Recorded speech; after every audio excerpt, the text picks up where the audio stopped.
First paper types of research आज हम अध्ययन करेंगे। इसके पहले हमने कैरेक्टरिस्टिक ऑफ रिसर्च को हमने कंप्लीट किए थे, पूरा किए थे। तो टाइप्स ऑफ रिसर्च में हम देखते हैं कि कितने तरह के अनुसंधान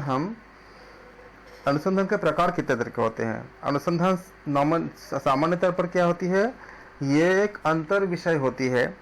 अनुसंधान के अगर हम अगर अलग अलग प्रकार के बीच में अगर हम देखते हैं कि उनके बीच में एक संबंध ही होती है, और उसमें आपका जैसे आपका मान लो कि प्रत्यक्षवाद और उत्तर प्रत्यक्षवाद यानी पॉजिटिविज्म और पोस्ट पॉजिटिविज्म, इनके जो आपका जो दृष्टिकोण भी क्या है, इसको जब आप जो अप्लाई करोगे तो दृष्टिकोण को भी शोध के प्रकार के रूप में हम गिन सकते हैं।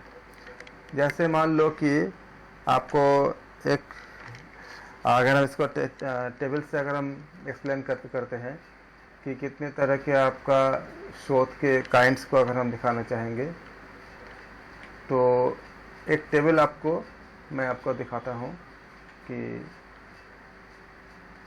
रिसर्च के प्रकार के लिए हम कितने तरह के हम इसको अप्लाई करेंगे। देखो, ये आप देख रहे हो कि मेन आप एक टाइप को जो आप देखते हो, पहला क्या है आपका क्लासिफिकेशन ऑफ रिसर्च में देखते हो टेबल में। क्लासिफिकेशन ऑफ रिसर्च यानी वर्गीकरण में अनुसंधान का वर्गीकरण, क्या बोलेंगे इसको, अनुसंधान का वर्गीकरण। अनुसंधान के वर्गीकरण में पहला क्या है आपका ऑब्जेक्टिव। ऑब्जेक्टिव इसमें क्या होती है आपका, इसके अंतर्गत आपका आता है, जब आप ऑब्जेक्टिव के अंतर्गत ही आपका आता है descriptive, correlation, explanatory, exploratory, experimental. क्या क्या आता है आपका डिस्क्रिप्टिव, फिर आता है आपका कोरिलेशन। कोरिलेशन को हम हिंदी में कहते हैं, क्या बोलते हैं इसको, सहसंबंध। मतलब आपका जो एक दूसरे के साथ जो संबंध होती है, जैसे अगर कोई स्मोकिंग ज़्यादा करेगा तो उसको कैंसर होने का चांस क्या होती है, ज़्यादा होती है। तो इस तरह से क्या करते हैं, इसको एक आपका संबंध होते हैं दोनों के बीच में। तो हम सबसे पहले क्या देखते हैं हम कि उनका पहला प्रकार क्या है, ऑब्जेक्टिव। तो ऑब्जेक्टिव में क्या आपका क्या है, उसके बेसिस में आपका ये सारे किस में आते हैं, ये पांचों किस में आते हैं, आपका ऑब्जेक्टिव के अंतर्गत ही आते हैं। फिर आपका आता है क्या, आउटकम, परिणाम के आधार पर। तो इसमें क्या होती है आपका, एक होती है आपका फंडामेंटल और एक होती है आपका अप्लाइड। फंडामेंटल को हम मौलिक कहते हैं, अप्लाइड को हम कहते हैं व्यावहारिक कहते हैं, या इसको हम क्रियात्मक व्यावहारिक कहते हैं, और व्यावहारिक को हम इसको क्रियात्मक मतलब जो एक्शन में होती है उसको कहते हैं। अभी हम सबको व्याख्या करेंगे सारे का सारे को, खाली आपको नाम बता रहा है, नाम बता के रख रहे कि ये होता क्या है। थर्ड क्या होता है आपका तार्किक यानी लॉजिक, यानी तर्क के आधार पे। तर्क के आधार पर क्या होती है, एक होती है आपका डिडक्टिव, एक होती है आपका इंडक्टिव, यानी आपका निगमन और आगमन हिंदी में। फिर आपका होती है प्रक्रिया के आधार पे, प्रोसेस के आधार पे। प्रोसेस में क्या होती है आपका, एक होती है क्वांटिटेटिव, एक होती है क्वालिटेटिव।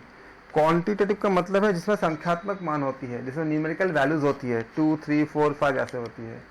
और क्वालिटेटिव क्या होती है, गुणों के आधार पे, अच्छा बुरा, कितना अच्छा लगा, कितना बुरा लगा, या जो हम जितने भी हम एडजेक्टिव जितने होते हैं ना, वो सब आपका क्वालिटेटिव होती है। जितने दार्शनिक जितने बातें आती है सब क्वालिटेटिव में आती है। फिर आती है आपके जांच के आधार या खोज के इंक्वायरी के आधार पर। इंक्वायरी में क्या होती है आपका, एक होती है आपका स्ट्रक्चर्ड, एक होती है आपका अनस्ट्रक्चर्ड। ये आपका इंक्वायरी के आधार पर, जांच के आधार पर होती है। संरचित और असंरचित हिंदी में बोलते हैं इसको। और उसके बाद आपका आती है अवधारणा, यानी आइडिया या कंसेप्ट के आधार पे। तो इसमें क्या होती है आपका, एक होती है कंसेप्चुअल मतलब विचारों के द्वारा वैचारिक, और एक होती है आपका एम्पिरिकल यानी आपके अनुभव के द्वारा, जो हम उस दिन बात कर रहे थे। तो इस तरह से क्या हुआ आपका, आप इन 6 को याद करेंगे, और 6 के बीच में आपका ये पहला जो है ऑब्जेक्टिव है। अगर मान लो आपको किसी जगह पे आता है कि कोई आपका रिसर्च का को आप ये आती है, कोरिलेशनल आती है, सहसंबंध आती है, और ऑप्शन में आपका सहसंबंध नहीं है लेकिन ऑब्जेक्टिव है, तो आप क्या बोलोगे? ऑब्जेक्टिव मतलब क्या हो गया आपका?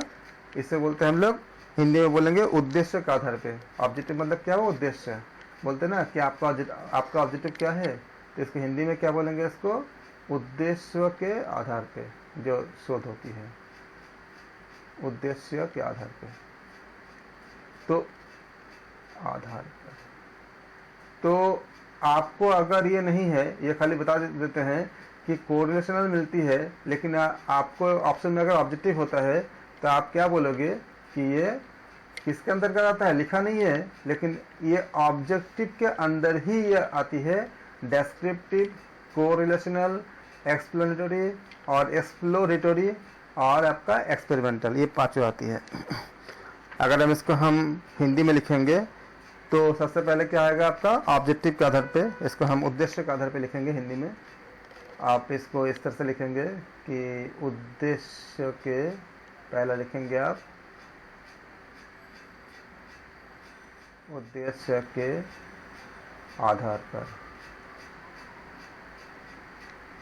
और इस उद्देश्य के आधार पर जो हम करेंगे तो इसका ही क्या होगा आपका? इसको आप फर्दर क्लासिफिकेशन करेंगे इसको इस तरह से कि यह आपने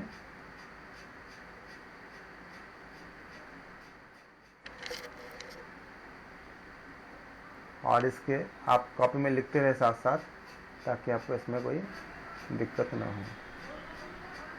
पहले आप लिखेंगे इसको, फिर हम सबको हम विस्तार से व्याख्या करेंगे। पहला आपका आएगा उद्देश्य के आधार में, आपका आएगा वर्णनात्मक। जब हमने देखा, हमने डेस्क्रिप्टिव मतलब क्या हुआ? वर्णन करते हो, तो क्या हो जाएगा आपका? पहला आपका आएगा वर्णनात्मक, उसके बाद आपका आएगा सहसंबंधी, उनके बीच का संबंधित, फिर आपका आएगा व्याख्यात्मक, उनके व्याख्या के, और फिर आपका आएगा समन्वयी, फिर आपका आएगा प्रायोगिक। तो इसको आप हिंदी में अगर लिखेंगे तो लिखना चाहिए, लिखेंगे इसको इस तरह से। पहला आपका आएगा वर्णनात्मक। अगर हिंदी भाषा में आप एग्जाम देंगे तो आप इसको नोट करते जाइए, वर्णनात्मक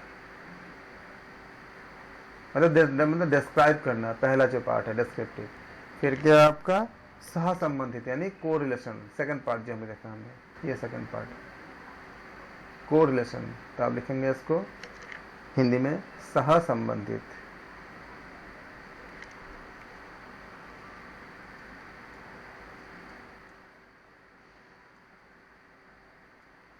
तीसरा आपका है व्याख्यात्मक।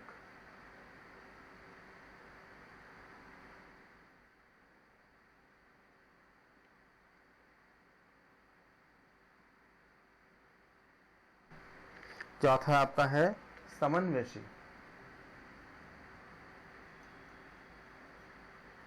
और पांचवा आपका है प्रायोगिक, एक्सपेरिमेंटल।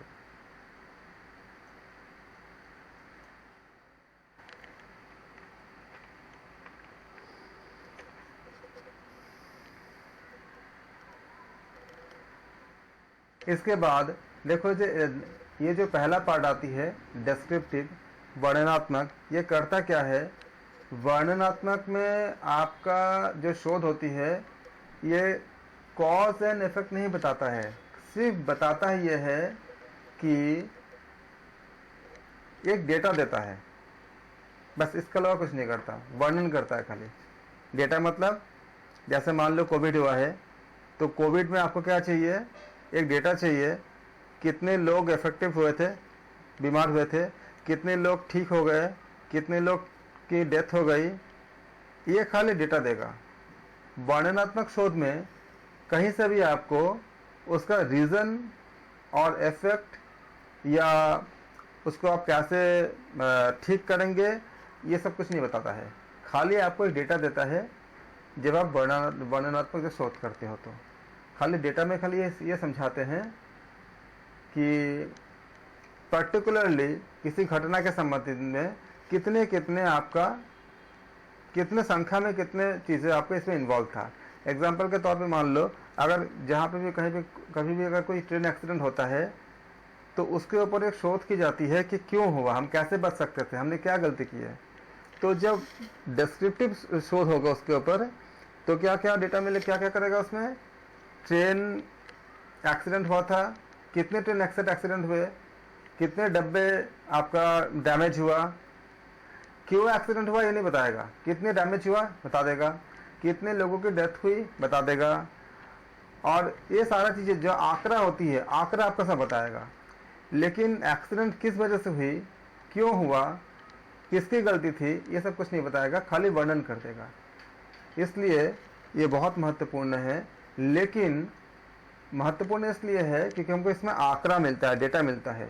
उस डेटा को जब हम दूसरी तरह से हम एनालिसिस करेंगे कि किसी और तरह से, तब उसके बारे में हम कॉज एंड इफेक्ट निकालेंगे। कॉज मतलब उसका रीज़न क्या था, एक्सीडेंट होने का कारण क्या था, ट्रेन एक्सीडेंट होने का, क्या उसमें सिग्नल देने वाले की गलती थी, ड्राइवर की गलती थी, या आपका बाकी टेक्निकल कुछ फॉल्ट था, वो सारा चीज़ें आपका दूसरे शोध में जाएगा। लेकिन अगर डेटा ही नहीं मिलेगा कि कितने लोगों की डेथ हुई है, या कितने लोगों का आपका अस्पताल में कितने लोग इलाज कर रहे हैं, बाकी सब चीज़ें जो है वो अगर नहीं मिलेगा तो हमें उस डेटा अगर नहीं मिलेगा तो बाकी जो शोध होती है उस पर हम काम नहीं कर पाते हैं। इसलिए वर्णनात्मक शोध जो होती है एक लंबी समय तक चलती है और केवल हमको एक डेटा देता है। डेटा का विश्लेषण कॉज एंड इफेक्ट नहीं करता। तो जब भी आप कोई एग्जाम में क्वेश्चन आता है, अगर उस प्रश्न में अगर कॉज एंड इफेक्ट का अगर कुछ भी बात होती है तो फिर वो वर्णनात्मक नहीं है। सिर्फ अगर आंकड़ा से संबंधित है तो फिर क्या कहलाएगा, उसको आप वर्णनात्मक कहलाएगा वो। इस तरह से आप इसको याद रखेंगे कि डिस्क्रिप्टिव रिसर्च क्या होती है। तो हमने क्या देखा पहले, डिस्क्रिप्टिव रिसर्च फर्स्ट पार्ट है। तो डिस्क्रिप्टिव रिसर्च के बारे में हम देखेंगे कि descriptive research can answer the question. क्या क्या क्वेश्चन है, कुछ वर्ड को आप याद रखेंगे, सच एज व्हाट। आप जो अगर इंग्लिश में देंगे एग्जाम को तो इंग्लिश में थोड़ा सा आसान याद रखना, थोड़ा सा आसान है ज़्यादा, क्योंकि हिंदी में आपका सिनोनिम्स मिल जाते हैं। तो डिस्क्रिप्टिव क्वेश्चन में क्या बोलता है, व्हाट इज और व्हाट वाज, ये रहता है, क्या है और क्या था। इन दोनों के आप याद इसको आप ख्याल रखोगे। नॉर्मली क्या होता है, जैसे ट्रेन कब एक्सीडेंट हुआ था, कितने लोग मारे गए थे, या अभी अगर देखते हो तो अगर मान लो अभी अगर एक्सीडेंट हुआ है तो कितने कहाँ पे एक्सीडेंट हुआ है, या क्या हुआ है, कितने लोग मारे गए हैं, और अभी का क्या स्थिति है, सारे आंकड़ों का बताता है, भाई कि इंफॉर्मेशन को कलेक्ट करता है। Here the information is collected without changing the environment. Environment में कोई भी चेंजेस नहीं करता, केवल आपको डेटा या आंकड़ा खाली इकट्ठा करता है कि एग्जैक्टली क्या हुआ है। उनके साथ कोई सिंपैथी एम्पैथी कुछ नहीं, सिर्फ खाली वो डेटा को इंफॉर्मेशन को खाली इकट्ठा करता है। Here the information is collected without changing the environment, मतलब नथिंग इज मैनिपुलेटेड, कुछ भी उसमें अपने तरफ से कुछ भी मैनिपुलेट हम नहीं कर सकते हैं। Sometimes these are referred to as को रिलेशनल और ऑब्जर्वेशनल स्टडीज। ये जो डेटा होता है उसको हम फर्दर जब हम सहसंबंध निकालते हैं, को रिलेशन निकालते हैं, उसमें हमारा ये डेटा काम आता है। जैसे अगर हम ये डिस्क्रिप्टिव शोध करते हैं कि कितने लोगों को कैंसर हुआ है, कैंसर से डेथ हुआ है, और कितने लोग स्मोकिंग करते थे, तो ये डिस्क्रिप्टिव खाली बता देगा, खाली संख्या बता देगा। अब उस नंबर्स को लेकर के जब आप को रिलेशन मतलब क्या हुआ आपका, जब सहसंबंध का जब आप शोध करोगे तो वो नंबर बहुत महत्वपूर्ण होता है। जैसे अगर नंबर ये बताता है कि 1000 लोगों का कैंसर से आपके कैंसर पीड़ित हुए हैं या डेथ हुआ है, 800 लोग क्या थे उसमें स्मोकिंग करते थे, या कोई कोई न कोई तरह का नशा करते थे। डिस्क्रिप्टिव खाली इतना बता देगा।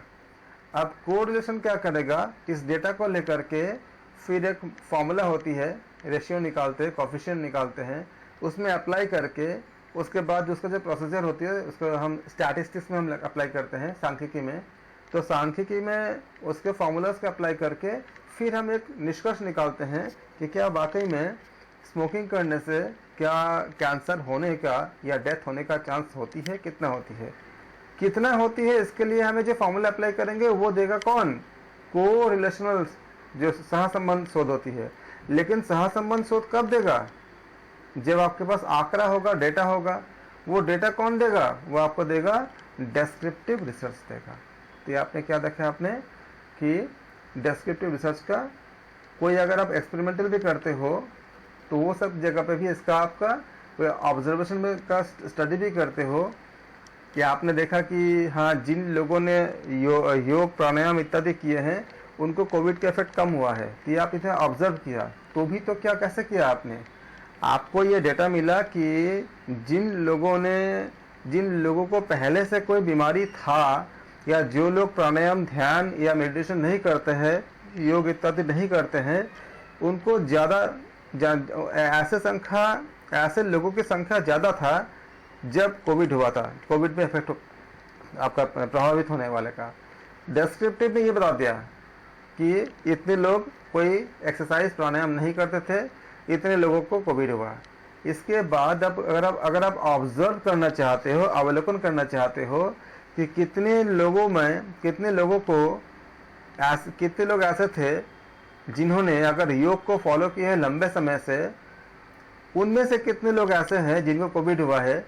तो आप देखोगे कि आपने देखा कि ऐसे लोग काफ़ी कम हैं जिनको कोविड, मतलब जो योग प्राणायाम इत्यादि आप फॉलो किए होंगे और उनको कोविड से उनको मौत हुआ होगा। संख्या में बहुत कम है, ऐसा नहीं कि नहीं हुआ, संख्या में काफ़ी कम है। अगर ऐसा मिलता है आपको तो भी आपको ये निष्कर्ष अब कहाँ से मिला, ये निष्कर्ष आपका तब मिला आपको जब आपके पास एक आंकड़ा अवेलेबल है, डिस्क्रिप्टिव रिसर्च आपके पास अवेलेबल है। तो ये काम करता है। ये आप समझ गए होंगे हम क्या बताना चाह रहे हैं, इसको बहुत अच्छे से आप याद रखेंगे। It includes survey and fact finding inquiries with adequate interpretation. संपूर्ण पर्याप्त मात्रा में इंटरप्रिटेशन के द्वारा क्या करता है, फैक्ट को फाइंड करता है, आपका इंक्वायरीज इत्यादि को जो भी हम ढूंढते हैं उसके लिए भी हमें काम आता है। जैसे अगर हम देखते हैं कि किसी पर्टिकुलर इलेक्शन में अगर ABCDE 5 अगर पॉलिटिकल पार्टीज है तो हम सर्वे करते हैं कि पूछते हैं कि किस पार्टी के कितने जीतने की पॉसिबिलिटी होती है। या मान लो जब किसी प्रोडक्ट के बारे में अगर आप लोगों का सर्वे करते हो कि क्या आपको च्यवनप्राश आपको कितना आपका हेल्प करता है, इस तरह का अगर कुछ करते हो तो भी क्या करते हो आप, यहाँ वहाँ भी आपको डेटा यानी सर्वे में अगर जो फैक्ट्स आप फाइंड करते हो उस जगह में भी आपका इसका ये उपयोग होता है। जैसा कि मान लो for example in human research और descriptive research can provide information about the naturally occurring health status, behavior, attitude or other characteristics as of a particular group। ये आपका descriptive बता देता है, वर्णन करता है। ये descriptive research can involve a one-time interaction with group of people। ये आपका क्या करता है, ग्रुप ऑफ पीपल के साथ वो एक टाइम पे वो क्या करता है, वो इंटरेक्शन कर सकता है ग्रुप ऑफ पीपल। तो ये आपका उनके साथ मतलब किसी तरह से आपका इंटरेक्शन करके लोगों से उनका राय ले करके आपको डेटा दे सकता है। लेकिन ये कॉज एंड इफेक्ट का आपका नहीं बताता कि ये आपको ख्याल रखनी है कि डिस्क्रिप्टिव रिसर्च जो होती है वो सबसे बड़ी इसका बात ये होती है कि ये डिस्क्रिप्टिव रिसर्च आपका जो है कॉज एंड इफेक्ट को एक्सप्लेन नहीं करता। फंडामेंटल रिसर्च को हम क्या बोलते हैं, also known as basic research or pure research, does not usually generate findings that have immediate applications on a particular level, on a application on a आपका practical level. ये आपका फंडामेंटल शोध यानी फंडामेंटल रिसर्च का आपका characteristic है. This type of research makes a specific contribution to the academic body of knowledge by adding principles and laws in the research area. क्या करता है वो? जैसे न्यूटन का थर्ड लॉ है, एक प्रिंसिपल बना दिया, एक लॉ बना दिया. तो जब भी आपको ऐसे लॉ, प्रिंसिपल्स इत्यादि के बारे में आएगा तो आप बोलोगे ये क्या है? आपका मौलिक शोध है, यानी बेसिक रिसर्च है आपका. ये फंडामेंटल रिसर्च में आता है. ये fundamental studies tends to generalize about the phenomena, मतलब घटनाएं जो होती है, about the phenomena, and the philosophy of this type of study can be explained as the gathering knowledge for the sake of knowledge.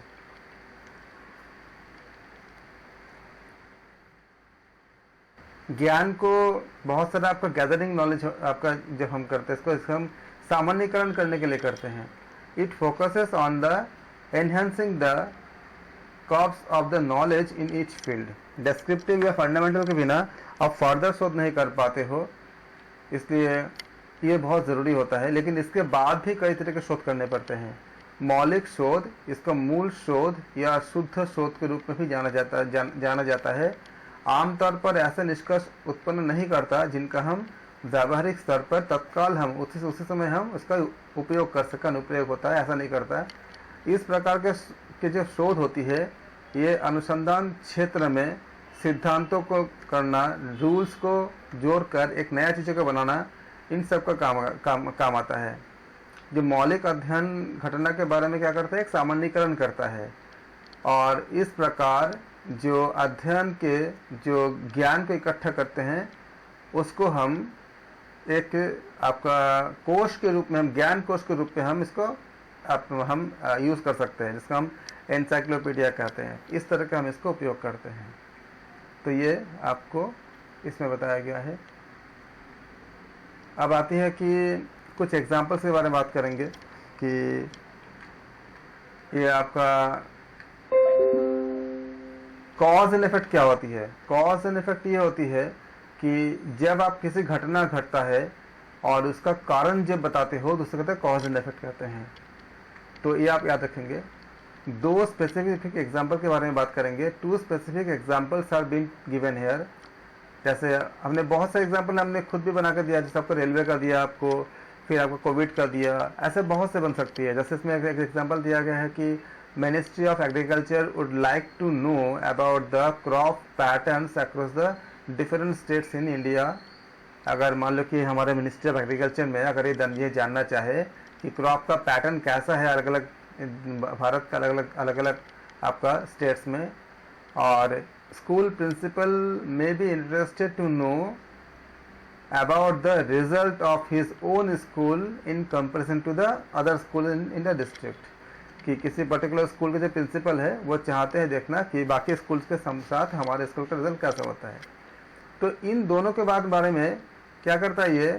Descriptive research is closely linked with the x post facto. X post facto मतलब घटना घट चुकी है जिसका आप अब इसको मैं उसके बारे में विस्तार से पढ़ेंगे कि ये सामान्यतः ये आपका सोशल साइंस इत्यादि में हम काम का इसको उपयोग होता है. एक्स पोस्ट फैक्टर जो होती है, इसको ये कंडक्ट करते हैं कि कोई घटना आपका उस कॉन्टेक्स्ट में बनती है, ऐसा कोई घटना जो कंडक्ट हो चुकी है और उसको आप उस समय आप उसका अध्ययन कर रहे हो. बेसिकली क्या होती है आपका, ये कोई मैनिपुलेटेड नहीं होती. जैसे मान लो कि ट्रेन एक्सीडेंट हो चुकी है, उसको आप दोबारा एक्सीडेंट नहीं कर सकते, कोई मैनिपुलेशन नहीं कर सकते, आप वहाँ जाकर उसका अध्ययन कर सकते हो. इस तरह की चीज़ें होती है. तो इसमें भी क्या होती है, कोई हिस्टोरिकल आपका होती है. जैसे मान लो कि मोहनजोदड़ो में, तो मोहनजोदड़ो में जब आपका खोज हुई तो उसमें कितने कहाँ पे क्या क्या मिला, क्या क्या क्या आपका अवेलेबल है, कैसे कैसे भगवान शिव की मूर्ति मिली और आपका योग के आपका प्रमाण मिले, ये सारे चीज़ें जो होती है डिस्क्रिप्टिव रिसर्च इसको बहुत क्लोज होता है। वो खाली डेटा बता देता है कि इतना इतना पूरा डिस्क्राइब कर दिया। तो इसलिए क्या कहते हैं इसको कि ये closely linked with the x post facto, क्योंकि वहाँ भी आपको क्या होती है, डिस्क्राइब करने की ज़रूरत होती है। हिस्टोरिकल जितने भी ऐतिहासिक शोध होती है क्या होती है, उसमें आपको डिस्क्राइब करने की ज़रूरत होती ही है। एक्सप्लेनेटरी मतलब जहाँ पर आप एक्सप्लेन करते हो वहाँ भी आपको डेटा की ज़रूरत होती है।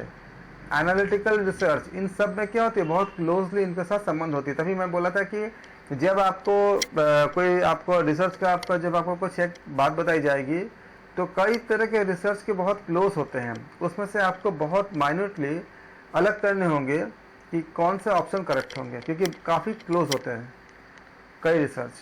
And some time these terms can be used आपका इंटरचेंजेबली, ये भी हो सकता है। फिर आपका आता है एक्स पोस्ट फैक्टो रिसर्च।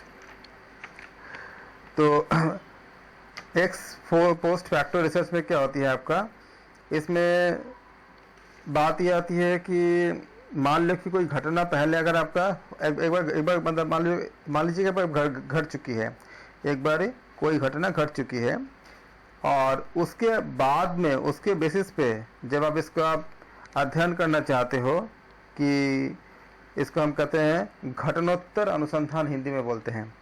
मतलब घटना घटने के बाद जो अनुसंधान करते हैं उसे कहते हैं एक्स पोस्ट फैक्टो रिसर्च कहते हैं। सामान्यतः सामाजिक विज्ञान और व्यावसायिक संगठन में प्रयोग किया जाता है।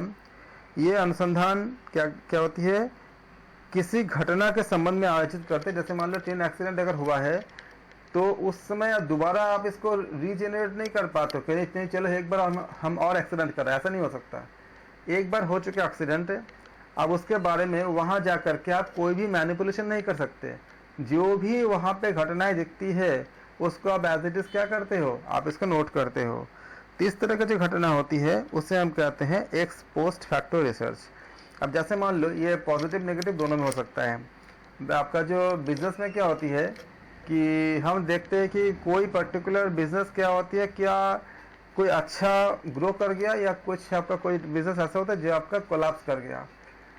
तो हम क्या दोबारा उसको कोई दूसरे बिजनेस को हम कोलैप्स करा सकते हैं? नहीं। या अपने मन से किसी को बेहतर कर सकते हैं? नहीं। जो हो चुका है उस पर डेटा लेके हम क्या करते हैं, शोध करते हैं। एग्जाम्पल के तौर पे हम आपको एक रियल एग्जांपल देते हैं। कोई एक एयरलाइन था, वो घाटे में चल रहा था, मतलब काफ़ी घाटे में चल रहा था। आप देखो एक्स पोस्ट फैक्टो का एग्जांपल कैसे, आप एग्जांपल से ही इन सब चीज़ों को बहुत अच्छे से हमेशा के लिए याद रख सकते हो। आपको एकदम अच्छे से याद हो जाएगा अगर आप एग्जांपल को साथ साथ याद रखोगे तो एक कोई एयरलाइन था, वो घाटे में चल रहा था, इतना घाटे में कि शायद वो बंद होने के कगार पे था। फिर वहाँ पे आपका मैनेजमेंट के जो एक्सपर्ट्स उनको एक्सपर्ट्स को हायर किया गया। अब ये आपको उनके सामने टास्क रखा गया कि इसमें क्या करना चाहिए, कैसे करें। तो साइंस और मैनेजमेंट पे ये होती है कि माइक्रो लेवल पे काम करते हैं। जो साइंस के स्टूडेंट होते हैं ना, और जो आपका जो जितने ज़्यादा आपका जैसे IIM अहमदाबाद इत्यादि आपका कई जगह से जो निकलते बच्चे हैं, जो बहुत होशियार बच्चे होते हैं, उनमें से बच्चे ऐसे होते हैं कि जो बहुत ही माइक्रो लेवल पे काम करते हैं। तो उन्होंने क्या किया, उन्होंने देखा कि लॉस क्यों जा रहा है। क्योंकि क्या होती है कि अगर मान लो 125 सीट का अगर प्लेन है तो उसमें लगभग आपका 50 से 55 टिकट्स अगर सेल करते हैं तो जाकर उनका ऑपरेशन कॉस्ट निकलती है। उसके बाद उनके प्रॉफिट के बारे में उसके बाद की बात आती है। तो अगर उससे भी कम अगर टिकट सेल होंगे तो क्या होगा, उनके लॉस में जाएगा, तो फिर बंद करना पड़ जाएगा। तो ये काफ़ी लॉस में जा रहा था। तो उन्होंने स्टडी किया कि हमारा टिकट बिकता क्यों नहीं है। तो उन्होंने सारे 1 साल का जितने भी चीज़ों का स्टडी किया, अच्छे से देखा उन्होंने, और उन्होंने पाया कि इस पूरे साल में कुछ टाइम ऐसे होते हैं जहाँ पे डिमांड एकदम नहीं रहता, और कुछ टाइम तो ऐसे होते हैं जहाँ पे इतनी डिमांड होती है कि आपका सीट ही नहीं मिलता। तो जो इसमें मैनेजमेंट के जो एक्सपर्ट थे उन्होंने इस पर बात को ध्यान में देखो, दोबारा वो लॉस नहीं करा सकते।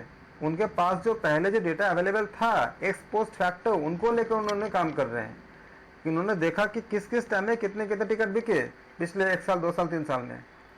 तो उन्होंने पाया जैसे कि आपका होली, दिवाली इत्यादि के समय जो होती है बहुत रश होती है, उस समय हमारे पास टिकट नहीं होती, क्योंकि हमें पास पूरा फुल होता है, तो लॉस में गया, क्योंकि लॉस में मतलब टिकट पैसेंजर है लेकिन हमारे पास क्या टिकट नहीं है। और जो आपका बाकी समय जो है, जैसे आपका मान लो कि दिसंबर हो गया या किसी और समय में हो गया, उस समय क्या खाली रहता है, उस समय आपका टिकट, आपका सीट रहती है, टिकट नहीं बिकती। तो उन्होंने एवरेज निकाला, क्या किया उन्होंने, वहाँ से ही आपका बाकी अभी जितने भी आपका इस post x post factor research को अध्ययन करके ही अभी सब चेंज हो गया, सारा चीज़ें चेंज हुई बाकी सेक्टर में भी। उन्होंने क्या किया कि जिस समय आपका टिकट काफ़ी डिमांड एकदम कम रहती है, तो उन्होंने बोला कि टिकट का कॉस्ट को जो है आप रेलवे के कॉस्ट के बराबर कर दो, रेलवे का जो आपका जो थर्ड एसी सेकंड एसी जो होती है उसके इक्वल कर दो कॉस्ट को। और जो लोग बहुत पहले से टिकट करेंगे उनको थोड़ा सस्ता कर दो, क्योंकि उस समय अगर पहले से टिकट करते हैं इसका मतलब आपके पास पैसा आ चुका है, एक श्योरिटी हो गई, तो उसको थोड़ा आप सस्ता कर दो। और एकदम एट ए टाइम जो जाएंगे, जितने कम टाइम में टिकट लेंगे एकदम एट ए टाइम, उतना आप थोड़ा सा महंगा कर दो।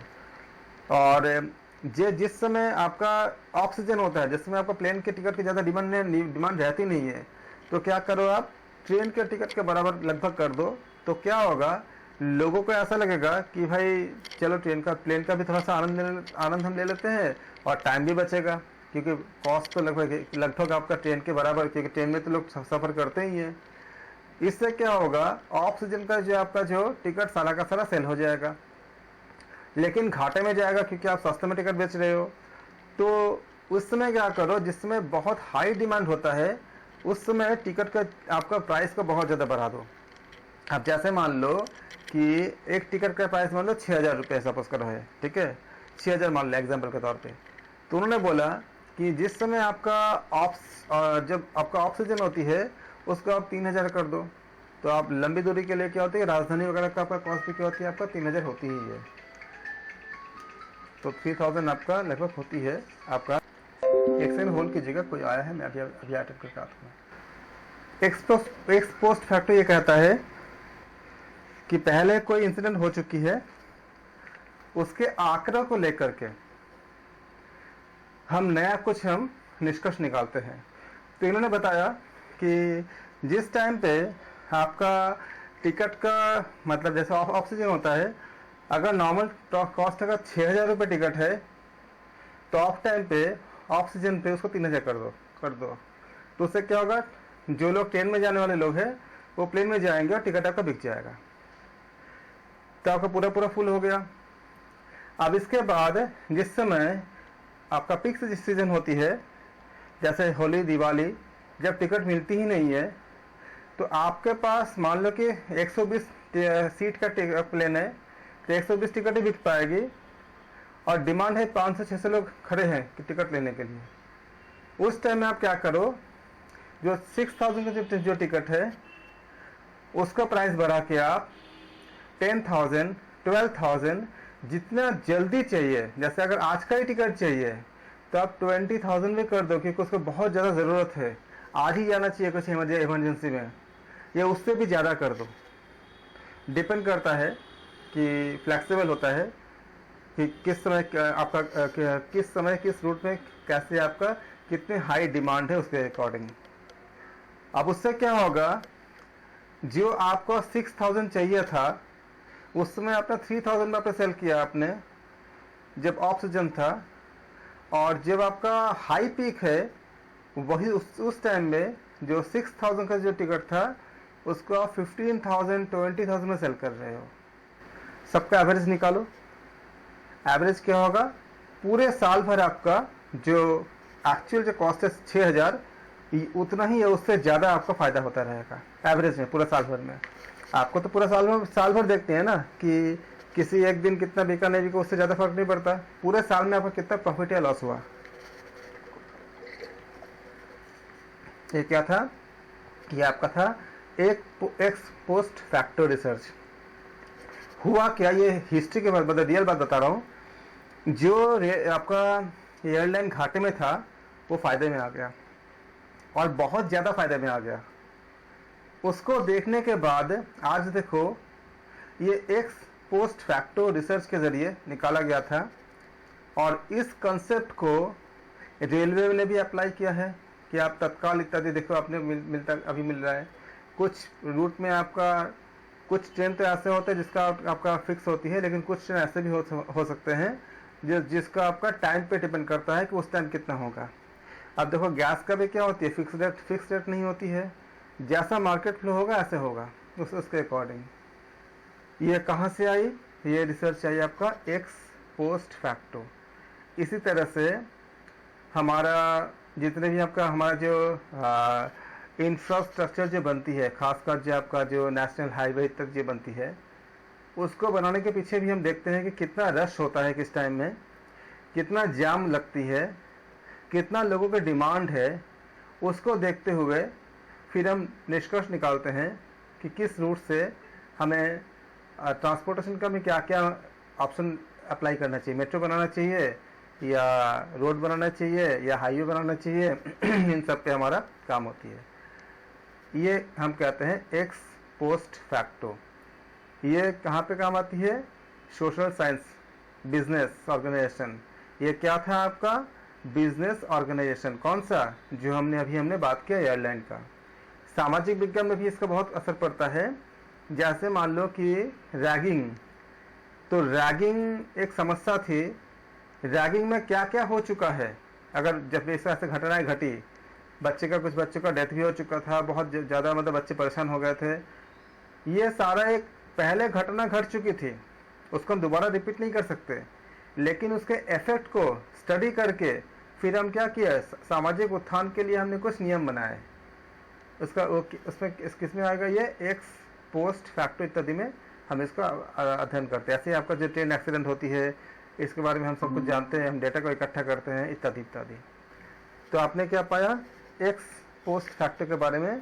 मुझे लगता है कि अब आपको अच्छे से क्लियर हो गया होगा कि किसे कहते हैं एक्स पोस्ट फैक्टो और किसे कहते हैं डिस्क्रिप्टिव में, आपको अच्छे से क्लियर हो गया होगा।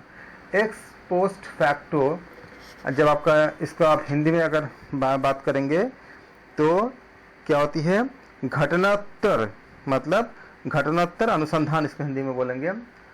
It is used in social sciences and business organisation. Clear हो गया कैसे करते हैं, जो हमने बात किया, हमने आपको एयरलाइन इत्यादि के बारे में। अभी इसका शोध का जो रिजल्ट है लगभग हर उस जगह अप्लाई होती है जहाँ पे ऐसे समस्या आती है लॉस होने का, क्योंकि डिमांड और सप्लाई के हिसाब से वो उसको मैनेज करते हैं। It is conducted in context of a phenomenon after it is occurred or at the time of its occurrence।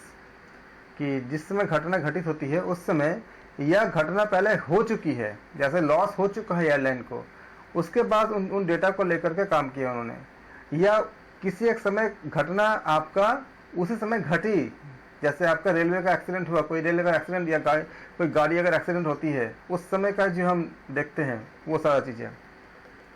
It is basically deals with non manipulated variable. कोई भी वेरिएबल का अपने से चेंज नहीं करते हो। जैसे अगर एयरलाइन का लॉस हुआ है तो उसका कोई भी डेटा को अपने से चेंज नहीं कर सकता, ठीक है। जैसे अगर ट्रेन का एक्सीडेंट हुई है तो जितने लोगों का डेथ हुआ चेंज कर सकता है, नहीं कर सकता। ट्रेन को बदल सकता है, नहीं चेंज कर सकता। तो डेटा को कुछ हम मैनिपुलेट नहीं कर सकते उसमें। ये आपका है एक्स पोस्ट फैक्टो रिसर्च। फिर आता है आपका ऐतिहासिक रिसर्च, ऐतिहासिक शोध यानी हिस्टोरिकल रिसर्च। ये क्या होती है आपका ऐतिहासिक शोध, मतलब जो इस अनुसंधान में अनुसंधानकर्ताओं से ये आपका एक्सपेक्ट की जाती है कि वे वर्तमान अवस्थाओं परिप्रेक्ष्य में जो पहले यानी जो भूतकाल माने जो आपका पास्ट में और जो प्रेजेंट काल मतलब अभी जो है, इन सब घटनाओं की चर्चा हम करें। ऐसे लोगों का अतीत मतलब पास्ट को एनालिसिस करके, विश्लेषण करके आज की जो समस्या है या चुनौतियों का जो आपका जो पॉसिबल जितना भी आपका आंसर मिल सकती है उसको मिलने में क्या करता है, वो सहायता करता है। जैसे हम बोले ना कि आपका जैसे मोहनजोदड़ो को जब खुदाई किया गया तो वहाँ का जो आपका स्ट्रक्चर देख करके सब हैरान हो गए कि इतने बेहतरीन स्ट्रक्चर तो आज के सबसे एडवांस शहर में भी नहीं है, विदेशों में भी नहीं है। इतना अच्छे से उनका पूरा डिज़ाइन किया गया था सारा चीज़ें।